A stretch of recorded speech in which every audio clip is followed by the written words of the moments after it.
Hi viewers, welcome to our channel. ప్రస్తుతం మనతో పాటు దాము బాలాజీ గారు సీనియర్ జర్నలిస్ట్ ఉన్నారు. వాడితో ఒకసారి మాట్లాడదాం. సార్ నమస్కారం. సార్ మంచు విష్ణు గారి కన్నప్ప సినిమా ఇంకొన్ని గంటల్లో అయితే రిలీజ్కి అయితే సిద్ధంగా ఉంది. అయితే ఈ సినిమా పైన రకరకాల చర్చలు సోషల్ మీడియాలో నెటిజన్స్ ఎన్నో రకాలుగా చర్చించుకోవడం మనం చూసాం. అందులో ప్రధానంగా అసలు ఈ సినిమా ఒరిజినల్ స్టోరీనా, నిజంగా జరిగిన కథను తీస్తున్నారా, అంతకుముందు వచ్చిన భక్త కన్నప్ప దీనికి ఏమన్నా సంబంధం ఉందా, అసలు కన్నప్ప అనే ఈ పేరుతో ఈ క్యారెక్టర్ తో ఎన్ని సినిమాలు వచ్చాయని చెప్పేసి ఈ రకంగా చర్చించుకుంటున్నారు. మరి దానికి సంబంధించి ఎటువంటి ఇన్ఫర్మేషన్ ఉంది, అండ్ ఈ సినిమా ఆల్రెడీ యూఎస్ లో ప్రీమియర్స్ పడ్డాయి, మరి అక్కడ నుంచి రిపోర్ట్స్ ఏ విధంగా వస్తున్నాయి, అండ్ బాలీవుడ్ లో చాలా మందికి కూడా మీడియా వాళ్ళకు స్పెషల్ షోస్ చేస్తారు, ఎలా వస్తున్నాయి సార్ రెస్పాన్స్ వాళ్ళ దగ్గర నుంచి? ఈ రెండు విషయాలు మనం మాట్లాడుకుందాం. ఒకటేమో అసలు గతంలో దీని మీద ఏమేమి సినిమాలు చేశారో ఇది నిజంగా జరిగిన కథ అయినా అనేది ఒక అంశం. రెండో అంశం, అమెరికాలో ప్రీమియర్ షోలు పడ్డాయి కదా, ఇది వాళ్ళ రివ్యూలు ఏంటి అనేది. సో గతంలో యాక్చువల్గా ఏంటంటే ఇది శ్రీకాళహస్తీశ్వర మహత్యం అని దూర్జటి 16వ శతాబ్దంలో కావ్యం రాశాడు.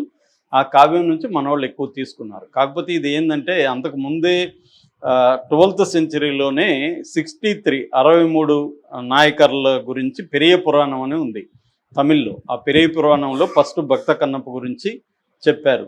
అట్లాగే కన్నడలో 12th సెంచరీలో హరిహర అనే ఒక ఆయన రాసిన రాగాలేగ అని హలబీడుకు సంబంధించిన వ్యక్తి, అందులో కూడా భక్త కన్నప్ప గురించి ఉంది.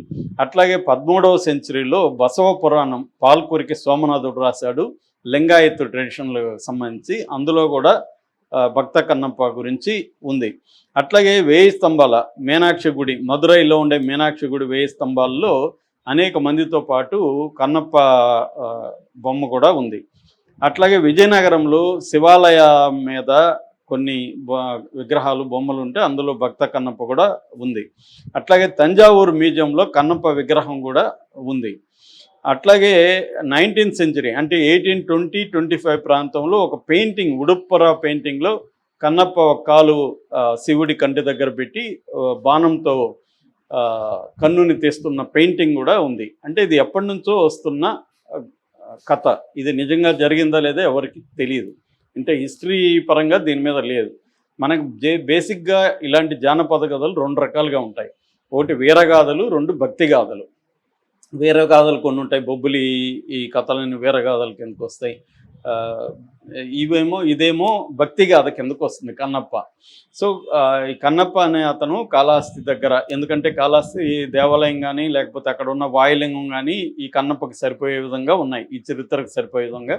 అందుకనే దూర్జట్టు కూడా శ్రీ కాళహస్తీశ్వర మహత్యం అని చెప్పాడు. సో కాబట్టి ఈ కథ అప్పటి నుంచి వస్తూ ఉంది. వీళ్ళు దాన్నే పుస్తకాల్లో కూడా రాశారు, విగ్రహాలు కూడా పెట్టడానికి అదే కారణం. ఆల్రెడీ అది పాపులర్, జనంలో పాపులర్గా ఉంది. నిజంగా జరిగిందా లేదా అనేది కరెక్ట్గా తెలియదు కానీ పాపులర్గా అయితే ఉంది. అయితే దీని మీద సినిమాలు ఫస్ట్ వచ్చిన సినిమా 1938లో కన్నప్ప నాయనార్ అని విఎన్ సుందరం తమిళ సినిమా ఫస్ట్ వచ్చింది. బుక్ కూడా ఫస్ట్లోనే పెరియ పురాణం తమిళ్లో ఉంది. దాని తర్వాత సినిమా కూడా 1938లోనే వచ్చింది. 1954లో రాజ్ కుమార్, మన Kannada super star Raj Kumar act చేసిన బేడర కన్నప్ప అనే ఒక సినిమా వచ్చింది. 1955లో శివభక్త అనే హిందూ సినిమా వచ్చింది. షాహు మోదక్ అనే ఆయన దీన్ని డైరెక్ట్ చేశాడు. 1976లో మన కృష్ణరాజ్ది భక్త కన్నప్ప. మళ్ళీ 1988లో శివమెచ్చిత కన్నప్ప, కన్నడలో పునీత్ రాజ్ కుమార్, శివరాజ్ కుమార్ కొడుకు చనిపోయాడు ఈ మధ్య, అతను యాక్ట్ చేసిన ఇది వచ్చింది. దాని తర్వాత ఇప్పుడు మన విష్ణు తీసిన కన్నప్ప. సో ఇటు పుస్తకాల్లో కానీ ఇటు సినిమా పరంగా కానీ దీనికి పెద్ద చరిత్ర ఉంది. ఇది జరిగిందా లేదనేది ఇప్పుడు ఎవరికి అనవసరం, ఎందుకంటే వీరగాథలు లేకపోతే భక్తి గాథలు అనేది జరిగిందా లేదనే దానికంటే కూడా అది ఎమోషనల్ ఇంపాక్టు, కల్చరల్ ఇంపాక్టు, భక్తిపరమైన ఇంపాక్టు బలంగా ఉంటుంది. అలాగా ఇది ఆల్రెడీ హిందీ ప్రజలకు కొంత తెలుసు, తమిళ కన్నడ వాళ్ళకి ఇంకా బాగా తెలుసు. కాబట్టి ఈ విష్ణు సినిమా కనెక్ట్ అయ్యే అవకాశాలు అయితే ఉన్నాయన్నమాట. అందుకనే వాళ్ళు జాగ్రత్తగా ముఖేష్ కుమార్ సింగ్ని హీరోగా పెట్టుకున్నారు. తర్వాత పాన్ ఇండియా కాస్టింగ్ని పెట్టుకున్నారు. ప్రభాస్ ఇప్పుడు pan India super star.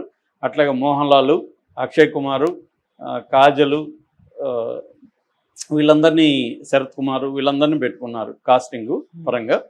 So ఇప్పుడు రివ్యూ గురించి చెప్పుకుందాం. మామూలుగా ఇప్పుడు ఆల్రెడీ అమెరికాలో దీన్ని వేశారు. సో ఇది బేసిక్గా కథ ఏంటంటే, వీళ్ళైతే కథనే మార్చలేదు. కథ బేసిక్గా కథ ఏంటి, కాళహస్తి ఏరియాలో ఒక హంటర్ వేటగాడు ఉన్నాడు, కన్నప్ప అనే ఒక వేటగాడు. అతను చెంచు ట్రైబ్ సంబంధించిన వాడు. ఇప్పటికీ మనం కాళహస్తి ఆ ఏరియాలో చూస్తే చెంచులు ఎక్కువ ఉంటారు. నల్లమల ఫారెస్ట్ అంతా కూడా చెంచులు ప్రిడామినెంట్గా ఉంటారు అన్నమాట. వాళ్ళు ప్రధానంగా వేట అనేది ఇప్పటికి కూడా చెంచులు వేటలో ఎక్కువగా ఉంటారు. సో అలాగా ఇతను వేటగాడు, నాస్తికుడు, దేవుణ్ణి నమ్మేవాడు కాదు. అలాంటి వ్యక్తి దేవుణ్ణి అంటే ఈ శివుడి విగ్రహం, వాయులింగం అని అక్కడ విగ్రహం ఉంది. ఆ విగ్రహం కాదు, అది లింగం, వాయులింగం అంటారు. ఆ వాయులింగం ఒకరోజు ఇతను భక్తిలోకి వెళ్ళాడు. ఆ తర్వాత శివుడిని భక్తిని పూజించడం, నోటితో పక్కన ఉన్న అతని దగ్గర ఏమీ లేదు కాబట్టి, అంటే దోణి అవి తెస్తూ ఉంటే అది పోతూ ఉన్నాయి కాబట్టి నోటితో నీళ్లు తీసుకురావడం, దాని మీద నోటితో పోయడం అవి చేస్తున్నాడు. అతను మాంసాహారం తింటాడు కాబట్టి దేవుడికి మాంసాహారమే పెట్టాడు. ఒకరోజు శివుడు ఇతన్ని టెస్ట్ చేయడం కోసం కంట్లో నీరు గార్చాడు. ఇతను ఒక కన్ను అయ్యో కంట్లో నీరు గారుస్తుందని చెప్పి ఇతనికి ఏం చేయాలి తెలియక ఆ కన్నుని తీసేసి ఒక కన్నుని అది అక్కడ పెట్టాడు. అప్పుడు శివుడు పరీక్షించడం రెండో కన్నులో చేశాడు. రెండో కన్ను చేయాలంటే ఇతనికి మళ్ళీ ఎక్కడ పెట్టాలో తెలియదు కాబట్టి గుర్తు కోసం కాలు అక్కడ పెట్టుకొని అప్పుడు తీసి పెట్టాడు. ఇప్పుడు శివుడు ప్రత్యక్షమే ఇతనికి విముక్తి ప్రసాదించాడు అనేది బేసిక్ కథ. దాని తర్వాత ఏంటంటే ఈ కన్నప్పనే పూర్వజన్మలో అర్జునుడు అయినట్టుగా అర్జునుడు శివుడికి మధ్య యుద్ధం జరిగినప్పుడు దాంట్లో భాగంగా కన్నప్పగా అవతారం వ్యర్థమని శివుడు అడిగినట్టుగా ఇట్లా ఏవేవో కథ చేసి దానికి ఒక లింక్ కలిపారు. ఒక చిన్న సంఘటన ఉండొచ్చు, దాన్ని కథగా తీసుకొని అది పెరుగుతూ వచ్చింది. దీన్ని ఇప్పుడు వీళ్ళు సినిమాగా తీసినప్పుడు ఇప్పటి వరకు కన్నప్ప మీద వచ్చిన సినిమాలకి ఇది కంప్లీట్గా డిఫరెంట్గా ఉందని రివ్యూల్లో చెప్తున్నారు. ఎందుకంటే ఇప్పటివరకు అంతా మనకి ఆ కాస్ట్యూమ్స్ అవన్నీ కూడా చెంచుల కాస్ట్యూమ్స్ ఇవన్నీ కూడా లోకల్గా నేటివిటీకి దగ్గరగా ఉన్నాయి. ఇదేమో ఒక ఇంటర్నేషనల్ స్టైల్లో సినిమా ఉంది. అంటే వాళ్ళ బాణాలు కానీ అవన్నీ హైటెక్, దాంట్లో ఏమన్నా ఏఐ వాడారా ఎలక్ట్రానిక్ వాడారా అన్నట్టుగా స్టైల్గా ఉన్నాయి అవన్నీ. వీళ్ళ కాస్ట్యూమ్స్ కానీ అవన్నీ స్టైల్ ఉన్నాయి. అంటే ఇవాళ ఒక వీడియో గేమ్ బిగ్ స్క్రీన్ మీద చూస్తే ఎలా ఉంటుందో ఆ స్టైల్లో ఉంది అని చెప్తున్నారు. అయితే ఎఫెక్టివ్గా వాడుకున్నారు కాస్టింగ్ని. ముఖ్యంగా మోహన్ లాల్ క్యారెక్టర్ చాలా బాగా వచ్చింది, ప్రభాస్ది బ్రహ్మాండంగా వచ్చింది. వీళ్ళందరూ స్క్రీన్ టైం కూడా ప్రభాస్కి దాదాపు 30 నిమిషాలు ఉంది, మోహన్ లాల్కి 15 మినిట్స్ ఉంది, అక్షయ్ కుమార్కి 18 మినిట్స్ ఉంది, కాజల్కి ఒక 15 మినిట్స్ ఉంది. అలాగా స్క్రీన్ టైం బాగుంది. ప్రభాస్ క్యారెక్టర్ కూడా చాలా బాగా వచ్చింది. ప్రభాస్ ఫ్యాన్స్ కూడా చాలా బాగా ఎంజాయ్ చేస్తారు. ఫస్ట్ హాఫ్ అయితే కొద్దిగా స్లో నెరేషన్లో ఉంటే, అంటే కథను ఎస్టాబ్లిష్ చేయడం అవన్నీ వెళ్తుంది. సెకండ్ హాఫ్ మాత్రం చాలా బాగుంది. ముఖ్యంగా లాస్ట్ 40 నిమిషాలు అయితే చాలామంది ఏం రాస్తున్నారంటే మా మతిపోయే స్థాయిలో ఉంది, మేము ఊహించలేదు, నేను స్టన్ అయిపోయాను, షాక్ అయిపోయాను, లాస్ట్ 40 మినిట్స్ ఎక్స్ట్రాడినరీగా ఉంది, మా కాంతార గుర్తొచ్చిందని చాలామంది రాస్తున్నారు. సో భక్తి ఎలిమెంట్ని ఇతని క్యారెక్టర్ దీన్ని చాలా ఎక్స్ట్రాడినరీగా పోర్ట్రే చేశారు.